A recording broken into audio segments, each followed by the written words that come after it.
In this example, we're going to look at the overview of this ladder. This is the pneumatic cylinder control with step lock verification. So here we have the start switch, and that's the same as the green start switch on the pneumatic trainer. And we have the retract limit switch that it has to be retracted. We also then have these steps we'll be learning about.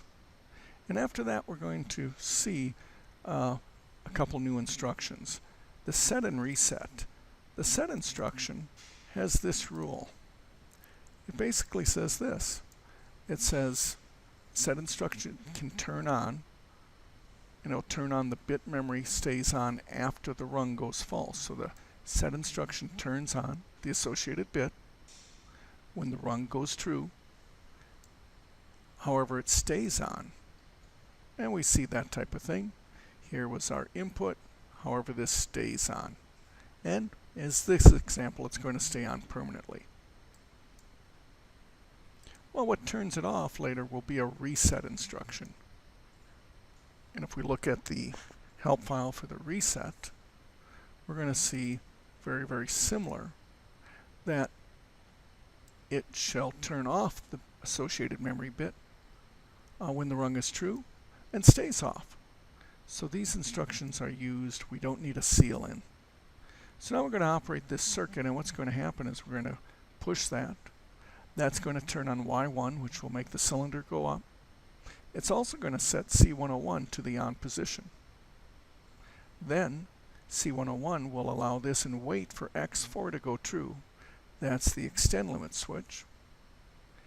And then that is going to then go set to the next step and reset 101. So this rung won't be able to activate because that'll be off.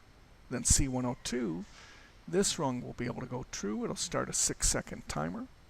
After that, we're going to see that we have, after 6 seconds, and we're at the extend point, and the timer's done, then we can reset step, we can set C103, reset step 2, and that allows this to work, and reset the cylinder and make it go back. And then finally, if it actually retracted, then we'll be able to reset the sequence. So let's go ahead and start this here.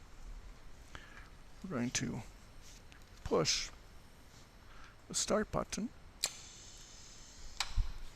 And now we see that it's running, extends, and comes back.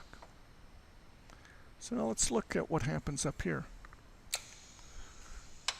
We see we're on this step. However, we see we can't get to set 103, step 3, until the timer goes true. It happens faster than we can see it. And here we see C103 can't run until after the time comes on. We wait for X3 and we reset 103, and now we're in this condition. So let's just watch this top line. We've lost this step. We're now in this step,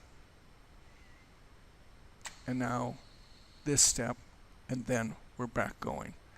So that allows us to be able to have those things to control. Okay. So we actually know the cylinder extended. We know it actually retracted. So now let's put a disturbance into it. We're going to extend it, but now I'm going to close off that flow. We'll see we're at 4 seconds here, 5, 6.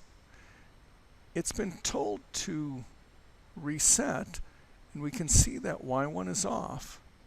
However, we can't ever get X3 to come on because the cylinder won't retract. Therefore, we can't reset. We can never start this thing again because this bit is off, as well as this one. When we restore the air, slowly bring it back, and then we'll be able to restart it. Another scenario is possible that, again, remember we're verifying it extends.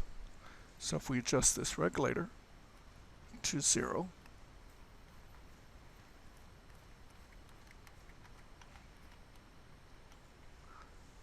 Now we go to start it.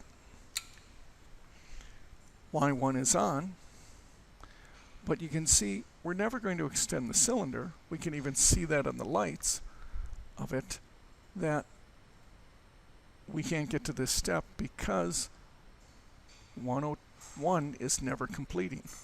102 never gets to turn on. Step 2 never gets to turn on. It's waiting for X4. This could be because the procs went bad, or in this case we lost air. And when we do have air, that will then allow this to resume.